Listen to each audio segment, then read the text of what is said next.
Hello, Mr. Walker. Hi, my name is Kevin Lein, one of your students in your Human Resources course. Very much appreciate you taking time for me. This is the first of my videos. It's on the organizational dynamics of schools. Really enjoyed the chapter.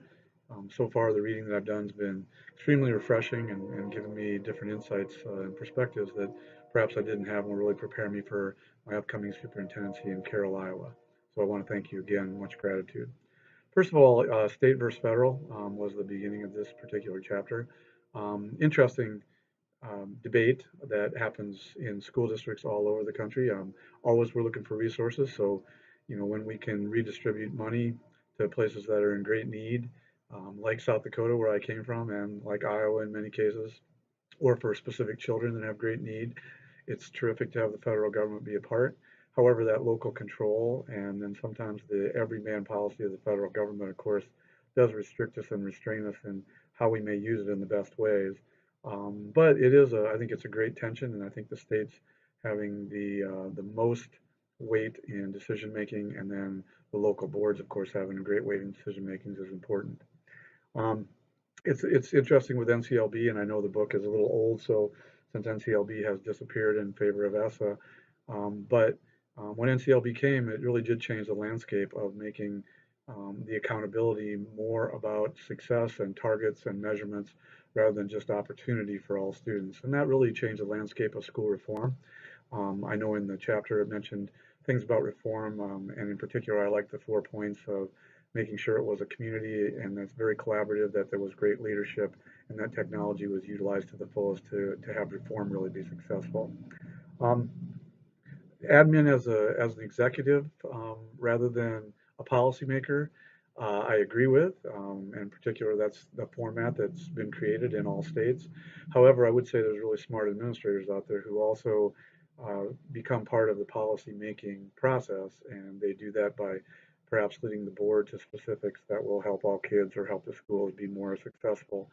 And I've been a part of that. Actually rewrote a complete policy manual for a small district when I was principal 9 years ago, and it was great. Really, I was going in just to make sure the language was cleaned up. But in the meantime, I was able to highlight language that I thought would help our kids, and was mainly adopted by the board, and of course made it electronic at the time as well. The delegation of duties, as I was reading about what a superintendent does, and I was appreciative of them saying how complex the task is, although that's also a little frightening. But I do appreciate that, and I've never been a great delegator, and I know I'm going to have to be better at that. The jobs that they listed that sometimes are given to assistant superintendents in larger districts were interesting, and it appears in districts like of our size. Right now, there's not that hierarchy. Mainly, it's just picked up basically by building principals and the superintendent's advice and assistants, and even staff members and classified who handle some of those things. They mentioned human resources, all the principals, then the superintendent, depending on which position is being hired for, is responsible for that in Carroll. Um, there was director of employee relations and risk management, equity, employee benefits.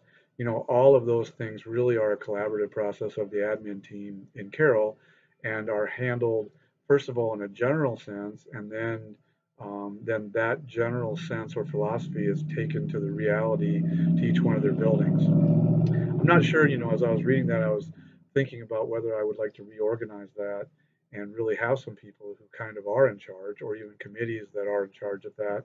That's something I'm really going to have to hash out. And then we have an admin meeting coming up, I think, on the 27th. I think we'll discuss some of that. So that really gave some great thought. I appreciate, again, reading that this week. It gave me a little pause to how I might go forward. Um, I really did enjoy also, of course, the transcendental leadership, and also Deming's TQM. I'm familiar with both of those. Um, I would say, those are really aspirational and ideal, and I do admire the work and also that kind of culture that can be infused in schools. But sometimes the difficulty is maintaining that with the reality of day to day, and I'm sure you know that, of really making sure that all employees are treated with respect and dignity, and all kids, and that trust is a key.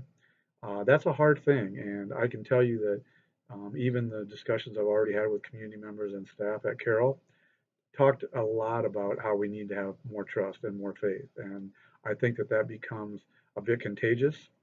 I also think, just like with kids and staff, that when you give them some self-determination, many times they go much further than we had ever thought they could. So I am a complete disciple of TQM, always have been. As a coach, as a teacher, as an administrator, have always felt that following those tenets, there was a greater chance for higher potential, greater chance for creativity and initiative, greater chance for developing skills, especially in kids that they're going to need in their future that perhaps are not part of the regular curriculum, but part of the hidden curriculum. So I really agreed with that, and it was really enjoyable to read those things. Again, it's what I live, I think, and I live that loyalty and trust and faith in those I work with, and trying to disestablish hierarchy so that we're all kind of on the same plane. But at the same time, I know that it's sometimes a lonely task, and sometimes it's really difficult, and it's really time consuming to explain decision making when it's focused on exactly that. Finally, the technology part, which was the conclusion of this first chapter, I was a part of both Frontline and Talent Ed as a principal the last few years, and then Talent Ed also at the AEA, and now using Frontline at Carroll. I've just started to do that. Wow, those are such wonderful programs. I mean, I can remember having to hire when everything came in big folders, and you kept those big folders of resumes and ran 75 copies, and had your team look at every little single thing. So much nicer to have all of those things in a central location to be able to sort. At Harrisburg, where I hired between 15 and 20 new staff members, classified and certified every year, and within that scope, we had incredible amounts of applicants at times. Like, for instance, social science in South Dakota, I would get over 150 applicants for perhaps one job. And so being able to sort, by anything that I felt was a component that was necessary, sometimes had to do, with coaching, where I needed a coach. And so those who had coaching listed, I could sort those out, or, sometimes I didn't really use GPAs, but maybe specific schools they went to, maybe experience that they had, because I had that luxury of being able to hire experienced teachers. So it was wonderful. I mean, it was just fantastic to have technology made it so much more efficient and I think thorough, and then gave confidence to the staff that we were doing a great job of vetting. So the highest quality candidates were coming in for interviews, and then we were hiring the very best that we could find. So I am so appreciative of the technology. That includes an evaluation also, using Frontline, and then we use Talent Ed evaluation for our classified staff, being able to archive that, being able to do that pretty quickly, then being able to, put meaningful commentary, and then really, send those back and forth in cyberspace so people could have those to look at their leisure, keep them, revisit them, and then finally have a personal conversation. I think the personal conversations were better because of the technology. So this first chapter was terrific, really tied a lot of things together, and gave me, again, pause for thought about ways I might go forward on July 1st when I sit in that chair in Carroll. And so very much appreciative of this chapter, and hope this was adequate for what you prefer for reviews of the chapter.